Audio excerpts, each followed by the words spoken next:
I am 28 years old. The winter of 1948 came earlier than expected that year in Rosemill, a sleepy little town tucked between the Carolina pines and the silence of forgotten train tracks. The snow settled like dust on forgotten memories, quiet, still, and cruel. But nothing about that Christmas would ever be quiet in my heart. My name is Isabella. I was born to a mother who made jam with her bare hands and a father who sang to the trees when he thought no one was listening. We were not wealthy, but we were rich in stories and simple joy. I had no brothers, no sisters, just a dream of something bigger, brighter, and more permanent than the creaky farmhouse we called home. Then came Charles Whitmore. Yes, Whitmore, as in the Whitmore iron and timber fortune that helped build half the homes in the county. He wasn't born into kindness, only into manners rehearsed for supper and expectations passed down like bad china. Still, he had a smile that could melt steel and a voice that turned my name into a poem. We met at a town square bake sale of all places. I had burned half the pies and was near tears when he offered to buy the worst one, just to make me laugh. It's the burnt edges that hold the real flavor, he said. That man, that liar. We courted for 3 winters. He'd walk me home after service at Steety Mary's and read me Whitman Beneath the Willows. He told me I was different, not like those debutantes in lace gloves and paper-thin soles. I believed him. By the time we crossed into our 4th year, talk of marriage filled the spaces between conversations like steam from Mama's kettle. My father even set aside a bottle of cider for the announcement. This one's for your Christmas engagement, he said with a wink. December 24th, 1948. The day I thought would change my life forever, and it did. Just not the way I dreamed. The Whitmores were known for throwing the grandest Christmas ball in all of Rosemill. Their estate, Pinehurst Hollow, sat on 12 acres of dreams, hand-carved banisters, imported French chandeliers, and a ballroom large enough to make the church look like a broom closet. That year, Charles told me not to come. Mom is invited. Some extended family. It'll be crowded, impolite. We'll celebrate on Christmas Day instead, he said. I swallowed my pride. After all, he was nervous, I thought. Maybe he was planning something. A surprise proposal? A private moment? I spent the night by the fire, waiting in my best dress, hands trembling with excitement. The next morning, Rosemill's whispers arrived before the mail did. Charles had proposed to another girl, Marjorie Kane, daughter of the state senator, blonde, broad-hipped, and born to be a Whitmore. The newspaper called it a union of two fortunes. Her father gifted the couple a parcel of land. Charles gifted her a ring carved from the same stone as the Whitmore family crest. And the house? A $1.6 million colonial mansion just outside the town, his dream home, the one we sketched together on napkins, page by page. He gave it to her, everything we built in words, he handed to someone else in stone. My world collapsed in that moment. Mama found me sobbing beside the stove, my gloves still wet from the snow. I didn't eat for 3 days. I didn't leave the house for 6, but something strange happened on the 7th day. I stood up, I looked in the mirror, and I whispered, "You'll never forget me again, Charles Whitmore." Grief is a strange visitor. At first, it whispers, then it drowns you, and when it leaves, it doesn't say goodbye, it just turns to fire. By New Year's, I wasn't crying anymore. I was cutting fabric, mending seams, and stitching my silence into something sharper than words. Mama thought I'd lost my mind. I overheard her telling Mrs. Dobbins from the church committee, she's been humming to herself and sewing through the night like a ghost. But I wasn't a ghost. I was becoming something else, something stronger, something deliberate. The town of Rosemill didn't know what to do with me. A girl publicly jilted by the most powerful man in the county usually did one of 2 things: left town or married the next man who asked. I did neither. Instead, I got a job. Every morning at 6, I reported to the front desk of the Rosemill Savings and Trust Bank, the very bank where Marjorie's father, Senator Kane, was chairman. I knew they wouldn't hire me for my last name, so I applied under my mother's maiden one, Isabella James. I worked harder than anyone. Balanced ledgers, logged loans, made coffee for fat, grumbling men who barely glanced at my face. But I listened, I watched, I learned, and while they ignored me, I took notes. Charles had his mansion, his blonde wife, his gala invitations. But I had numbers, and I had patience. For 5 years, I rose from teller to junior clerk, then to assistant to the regional loan officer. I learned who owed what to whom, and how the mighty moved their money. The bank's elite passed paper trails like gossip, and I followed every inked path. In 1954, the orphanage on Hillcrest Lane burned down. It was a two-story wooden building that had housed over 40 children, run by nuns and generosity. No one died, thank the Lord, but the building was gone. The county pledged money for rebuilding, but bureaucracy buried the promise like winter soil over seeds. The children were scattered, some to cold institutions, others to worse fates. That night, I stood in front of the charred foundation with Sister Lorraine, the head nun, whose weathered hands trembled around a rosary. "The good Lord will provide," she whispered. I didn't answer aloud, but I knew something she didn't. I would provide. Months passed. I bided time, saved, studied, waited. The Whitmores threw lavish garden parties in their $1.6 million colonial dream. I saw the house featured in Southern living, marble floors, grand staircase, 7 bedrooms, a home built for a family that would never love anyone outside their name, until the scandal. It started small. Senator Kane was accused of misusing state funds. Then whispers of embezzlement danced around the marble halls of the Capitol. Marjorie's family fortune shrank like wool in water. Charles had taken out massive loans against the mansion, assuming her father's influence would keep the lenders at bay. But now, the whispers turned into headlines, and the debts came calling. I watched it unfold from behind my desk at the bank. One day, Mr. Elroy, the man who once called me that quiet jam girl, walked into my office, gray-faced and nervous. "We're restructuring," he mumbled. "The Whitmore estate is defaulting. You've been requested to assist in evaluating the foreclosure." I blinked. "Requested by who?" "By me," said the man standing in the doorway. It was Thomas Pierce, a junior auditor who'd transferred from Charlotte. We'd worked late nights together, crunching numbers and sipping cheap coffee. He knew my story, though I never spoke it aloud. He handed me a file. Inside was the title deed to Pinehurst Hollow. The mansion was back on the market, and I had enough to buy it in cash. I sat alone in my room that night, deed in hand, remembering the girl who once cried beside the stove, the girl who once believed burnt pie was romantic. I smiled bitterly, tears refusing to come. I didn't want vengeance, not in the way they expected. I didn't want to burn it down, or redecorate, or move in just to spite them. No, I wanted to give it a new name, Hope House. The first time I unlocked the front doors of Pinehurst Hollow, I didn't feel victorious. I felt silent, like I'd stepped into a museum filled with the echoes of who I once was. The mansion was colder than I remembered. The white marble floor that once shimmered under chandelier light now felt like ice beneath my boots. Dust gathered on the grand staircase, paint peeled from the corners of once polished banisters. I half expected Charles and Marjorie to appear at the top landing, smiling with cruel laughter in their eyes, but they were gone. Marjorie had fled to live with her sister in Savannah after her father's indictment. Charles stayed behind, drinking away what little pride he had left in a cottage rented out by a cousin. They'd lost everything. And me? I now owned the home of their dreams and was ready to turn it into someone else's salvation. My first call was to Sister Lorraine. The nun who once stood helpless over ashes was speechless when I told her, "I bought a home, a big one, and I want to fill it with children who have nowhere else to go." She hesitated, unsure if I was serious or still broken. "Are you sure, child?" "Sister,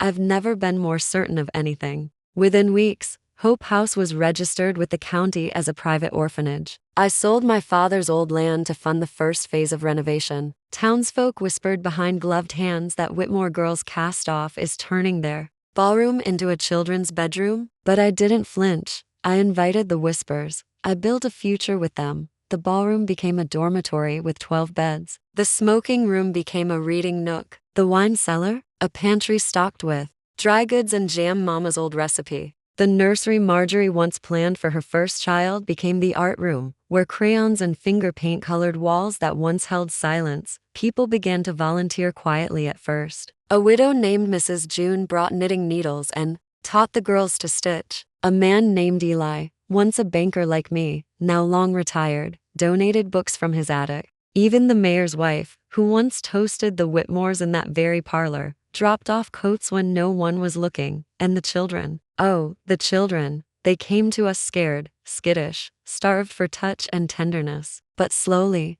laughter Return to those halls. Laughter that belonged to someone who hadn't yet been jaded by betrayal, who hadn't been promised a future only to have it stolen. They were healing. And so was I. Then one day in late November, I saw him, Charles. He stood at the gate of Hope House, drunk, unshaven, and swaying like a broken tree in winter wind. His coat was wrinkled, eyes glassy with confusion and perhaps shame. I stepped out onto the porch, arms folded over my apron. You turned it into a home? He slurred. Yes, I said plainly, a real one. He looked up at the second-floor windows where sunlight spilled through white curtains and tiny hands held picture books. It was supposed to be ours, he muttered. No, Charles, I said. It was never ours. It was yours. And you gave it away to someone who didn't need it. I gave it to someone who did. He turned without another word and stumbled down the road. That was the last time I ever saw him. On December 24th, exactly 7 years after the Christmas he proposed to someone else,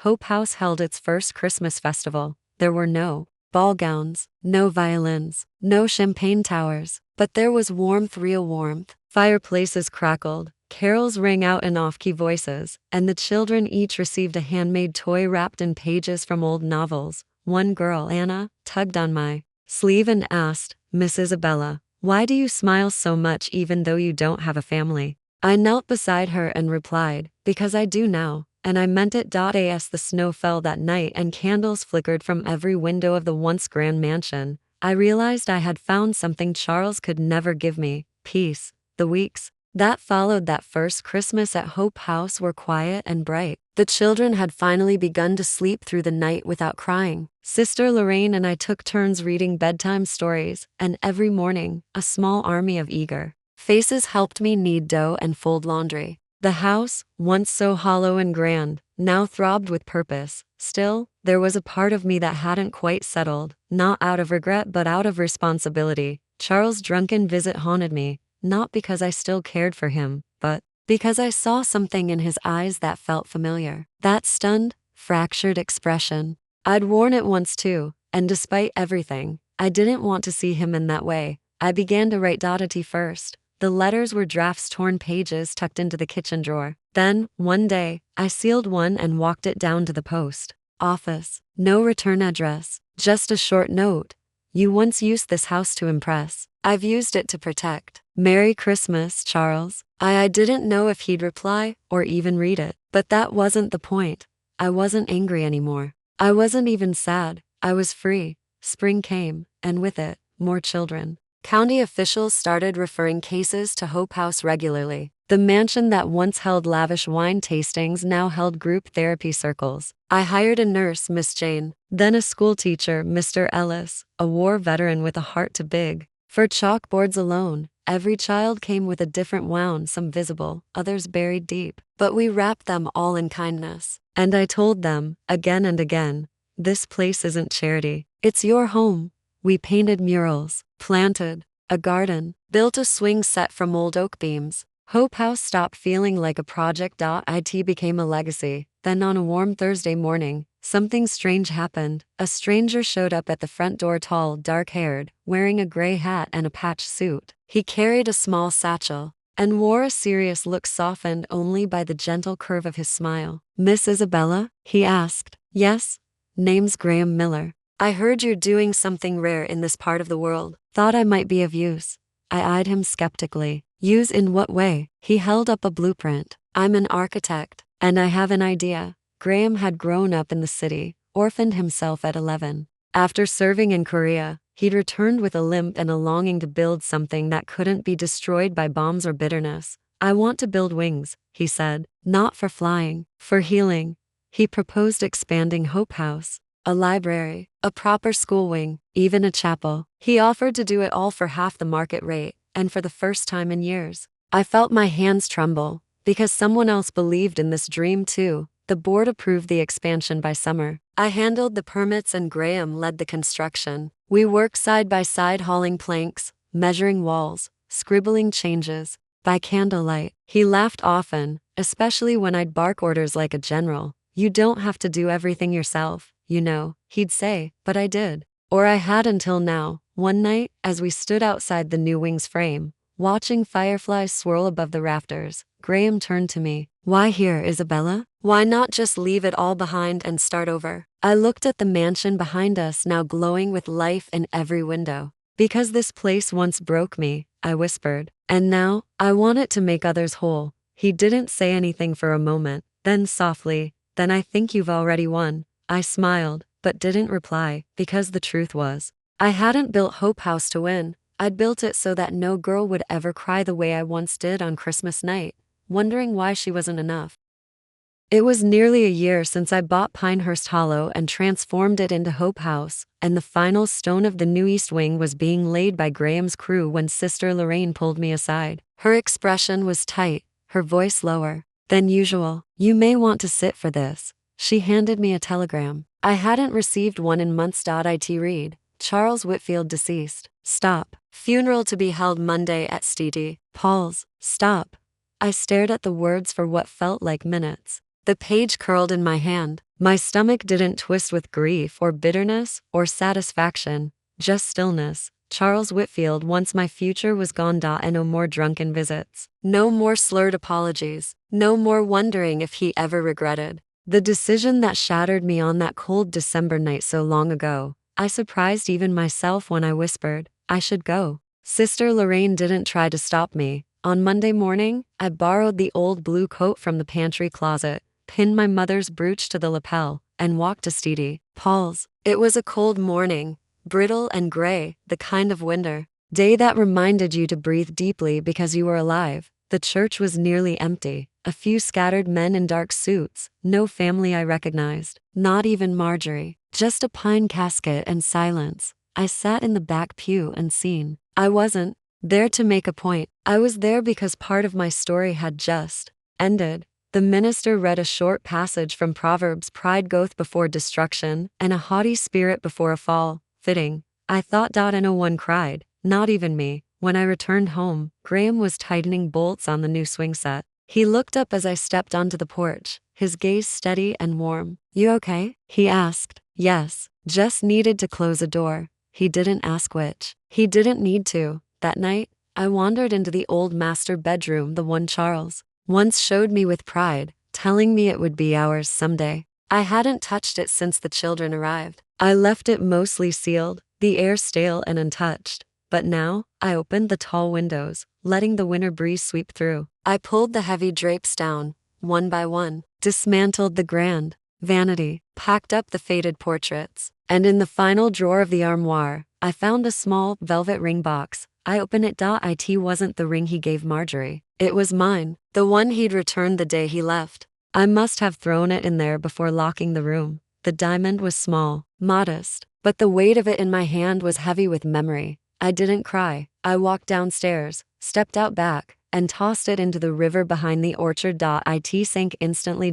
So did the last of my sorrow. Weeks passed. Hope House flourished. The school wing opened in February. We hosted our first spring festival in March. Graham began teaching woodworking on Saturdays. Sister Lorraine ran morning lessons. I oversaw the budget, the groceries, the bills, and, every now and then, paused long enough to hear the sound of children laughing in a home that once broke my heart. One day, Graham and I sat under the oak tree, sharing a pot of tea. He looked at the children racing through the garden and said, You know, you've done what most people never manage. What's that? I asked. You took revenge, and turned it into grace. That made me smile, because it was true. My revenge hadn't been fire and fury. It was quieter than that, deeper, the kind that doesn't destroy but transforms. I didn't want Charles to suffer. I just wanted to be remembered for rising, not breaking. By the summer of 1953, Hope House was no longer just a house, it was a sanctuary. We had 22 children under our roof, each with a story, a scar, and a little piece of my heart. The townspeople had softened too. At first, they called it the Girls' Charity Project. Now they called it our refuge. Every week, someone would bring by a crate of apples, used clothing, or fresh-baked bread. Old farmers who once raised an eyebrow at a young unmarried woman owning a mansion now tipped their hats and offered to fix our fences. Even the mayor visited once. He stood awkwardly in our kitchen, sipping Sister Lorraine's bitter coffee and muttering, Didn't think you'd last a season, Miss Isabella. Shows what I know. I'd just smiled, because I didn't need anyone's approval anymore. But healing isn't always linear. And mine, though deep, still had its echoes. That fall, I received an envelope postmarked from Charleston. The handwriting was soft and slanted. Inside was a short letter from Marjorie. Yes, her. I heard what you did with the house. I didn't believe it at first, but I had to write. Charles never got better. Not really. He kept chasing status, trying to recapture a life he thought he deserved. I see now that I was just part of that image. I suppose we were both foolish. I hope you found peace. I'm not sure I ever will. There was no return address, just a dry signature, Marjorie Whitfield. I reread the letter that evening by candlelight. My hands didn't shake, and my chest didn't ache. But I did feel something I hadn't expected. Pity. She wasn't cruel. She was confused, misled, just like I once was. I folded the letter and tucked it away in my keepsake box, not out of sentiment, but to remember how far I had come. Graham noticed something in me shift that week. You've been quieter, he said. Just remembering, I replied. We stood side by side in the new nursery wing. He was adjusting the shutters, and I was sewing name tags into freshly folded bedsheets. You know, he said, I used to think revenge had to be loud, angry, explosive. And now, I asked, now, I think the quietest revenge is the most powerful. You built something that lasts. That matters. I didn't reply. I just smiled again, feeling the warmth of his words settle in me. It wasn't long before Graham's role shifted. He wasn't just the builder anymore, he was my confidant, my co-director, my friend. The children adored him, especially little Maggie, who insisted on calling him Papa G, but there was still a line neither of us crossed, not out of fear, but out of respect for the journey I had taken alone, for the woman I had become without needing anyone else. Then came December, the second Christmas since I'd turned Pinehurst into Hope House. I decorated the parlor with handmade ornaments. Sister Lorraine baked for 3 days straight. The children made garlands out of popcorn and cranberries, and Graham carved a wooden nativity by hand, piece by piece. But the biggest surprise came on Christmas morning. A manila envelope sat on my doorstep. Inside was a property deed. The land behind Hope House, 5 acres of untouched meadow, was now ours, donated by a silent benefactor. There was no name, only a small card.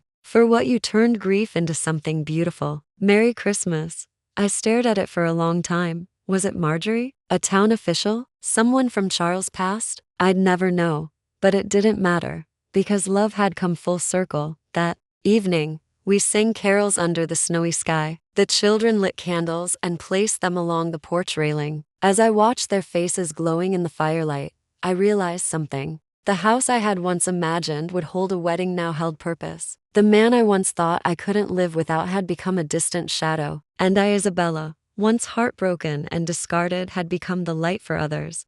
By the start of 1954, Hope House had outgrown its walls. What started with a dozen children had grown into nearly 30 each, with a past darker than the last and a heart more eager to heal. We began calling them our lights, because that's what they became to all of us. The land gifted behind the house was soon cleared and tilled. We planted a garden, then added a chicken coop, and eventually constructed a small classroom barn where Miss Gracie, a retired schoolteacher, agreed to teach reading and arithmetic. Every Saturday, the children would gather, chalkboards in hand, ready to conquer their own tiny worlds. One afternoon, while dusting old shelves in the East Wing, I found a carved wooden sign Charles had once commissioned. It was meant to hang above the master bedroom, Whitfield Legacy. I traced the letters with my fingers, then calmly took it outside, tossed it into the woodpile, and lit a match. Legacy indeed. But it wouldn't be his. On a bright Thursday morning, a photographer from the Charleston Gazette arrived to document our progress. The town had begun to whisper about the girl who bought her ex-fiance's dream home and turned it into an orphanage.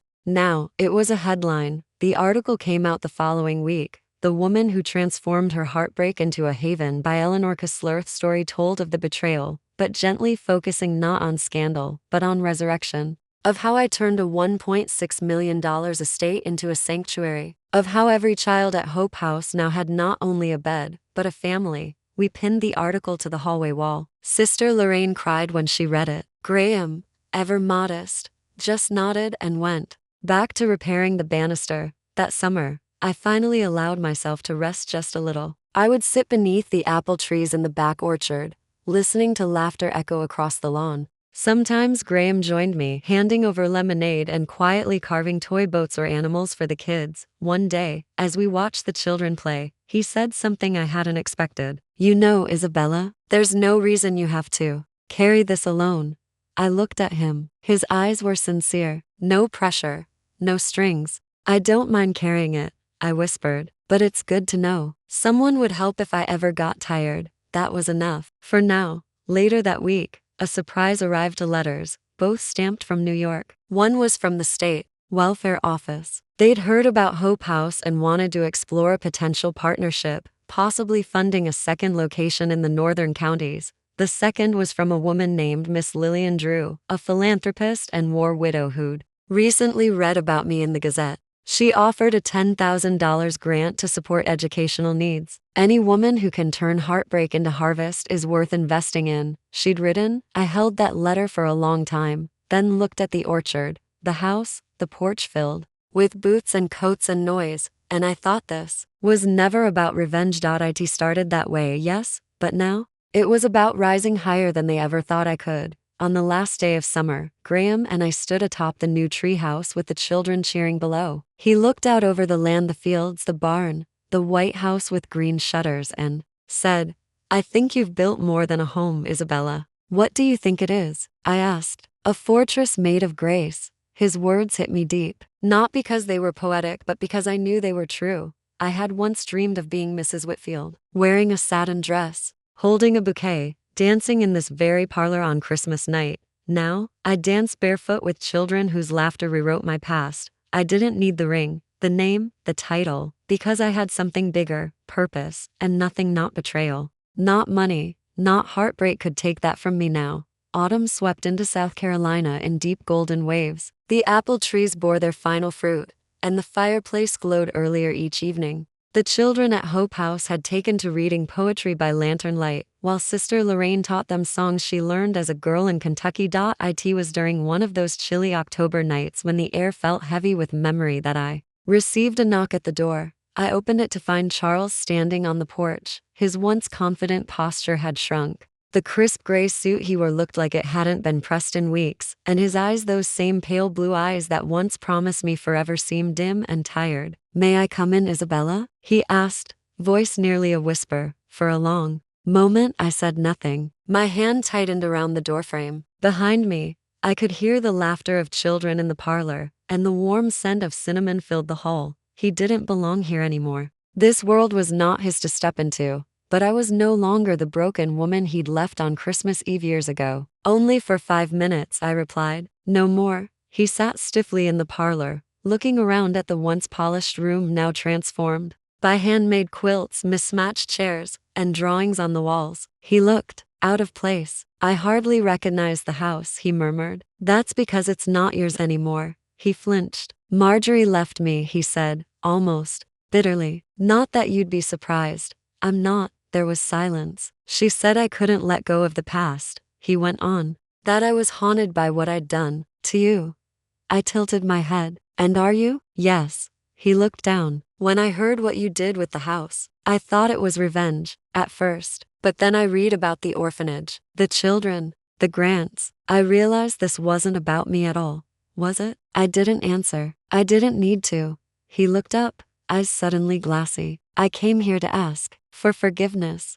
I stood up. "Charles, I forgave you a long time ago, but don't mistake that for wanting you back in my life. I built something from the pieces you left behind, and it's stronger without you." He nodded slowly, stood, and walked toward the door. Just before he stepped out, he turned. "I was a fool, Isabella. You were," I said softly. "But thank you for saying it." He walked into the cold, and I closed the door. The ghost of my past had returned, and then disappeared into the wind. Later that evening, I sat in the window seat, watching frost begin to creep along the glass. Graham entered quietly, holding a cup of tea. "Visitor?" he asked. "Just a ghost," I replied. He said nothing more. He didn't need to. In November, a major donor offered to fund a second Hope House, this one to be built in Asheville, nestled in the Blue Ridge Mountains. I traveled north with Graham and Sister Lorraine, touring the property, meeting volunteers, and sketching blueprints. The children stayed behind with Miss Gracie and a handful of trusted townsfolk. It was the first time I had left the house for more than a day since buying it. As the train rumbled through forests and valleys, I looked out the window and thought of who I used to be, of the girl who cried alone by the fireplace, of the woman who stood barefoot in an empty ballroom, holding the pieces of a broken future, of the soul who chose kindness over vengeance, grace over bitterness. In Asheville, we signed the papers for the new property. It was official. Hope House was no longer just a house. It was a movement.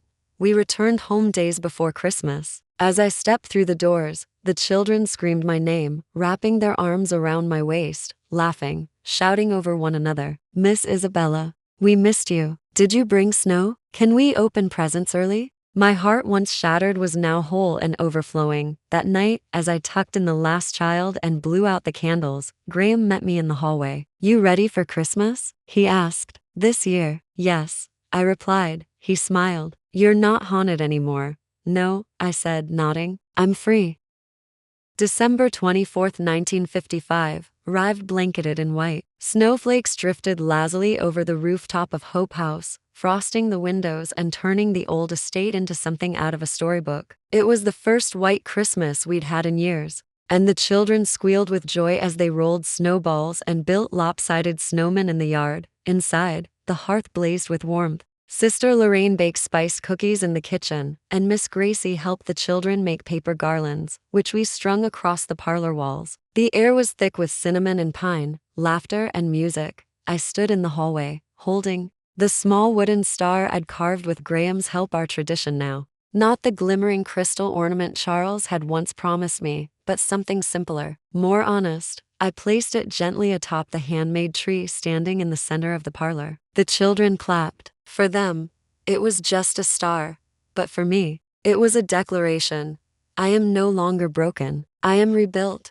That evening, the town surprised us. Dozens of neighbors, townsfolk, even a few people from Charleston showed up carrying gifts, trays of food, and warm scarves for the children. Word had spread far and wide. Hope House had become a symbol of compassion, built from betrayal. Mayor Thompson gave a short speech by the tree. This house was once a symbol of wealth and exclusion, but thanks to Miss Isabella, it is now a beacon of kindness and redemption. He handed me a plaque that read, "To Isabella Grant for turning grief into grace." I didn't cry, not that night, because I was too full of pride and peace. After dinner, I sat on the porch, wrapped in a blanket, watching the snowfall, while the children sang carols inside. Graham joined me quietly. It's a beautiful night, he said. It is. We sat in silence for a while, listening to their voices. Do you ever think about what might have happened if things had gone differently? He asked. All the time, I admitted. But then I remember, if Charles hadn't left, I wouldn't have this. I gestured to the glowing windows, the silhouettes of dancing children. Sometimes losing what you thought you wanted is the only way to find what you truly needed. Graham nodded. I'm glad he was a fool then. I laughed. Me too. Later that night, just before midnight, I took a walk through the house. The halls smelled of sugar and pine. The children were asleep, curled up under patchwork quilts. I stopped by the front window and looked out at the glowing world. The estate I once thought was a prison had become a sanctuary. I remembered the first time I saw this house, standing beside Charles, dreaming of a life that never came true. Back then, it was about status, appearances, a future tied to someone else's name. Now it bore only mine and dozens of joyful ones beneath its roof. I walked back to my room and lit a single candle on the windowsill. It was something my mother used to do, a symbol of hope.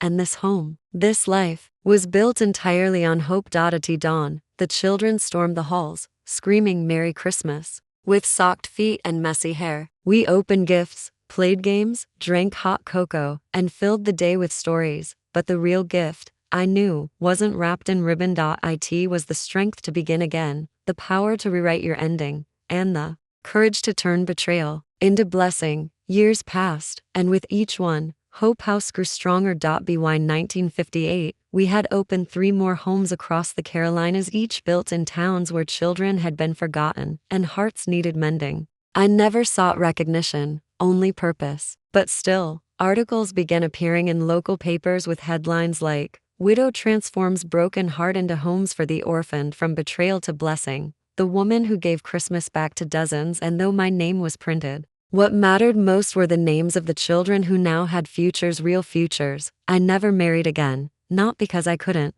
but because I didn't feel the need to seek completion in someone else. I had found something far more meaningful. Peace, impact, legacy. Graham remained by my side as the years passed, never pushing, never asking for more than friendship and a chair at the table. And that, in many ways, was love too. Quiet, steady, and sacred. On Christmas Eve of 1961, exactly 10 years after I first walked into this house alone, I stood on the same front steps, holding the hand of a 6-year-old girl named Grace. She had been dropped off by her aunt just 2 weeks earlier, scared and silent. But tonight, she smiled up at me. "Miss Isabella, is this your house?" I bent down to her level and replied, "It used to be a house I bought to prove a point. But now, it's yours too." She hugged me tightly, and I knew the past had no more chains left around me. Inside, the fireplace burned low, casting golden light across faces new and old. The tree stood tall, adorned with hand-cut ornaments and candles. A young boy began reading the nativity story aloud, his voice clear and earnest. Others listened, curled beneath patchwork blankets. I sat by the window, watching snow fall outside. The land was quiet, peaceful. The mansion that once symbolized dreams withered by betrayal now stood as a monument to second chances. And then, I remembered something my mother once told me as a girl, just after my father had passed. There is no wound love cannot reach, no darkness light cannot touch. But sometimes the light has to come from you.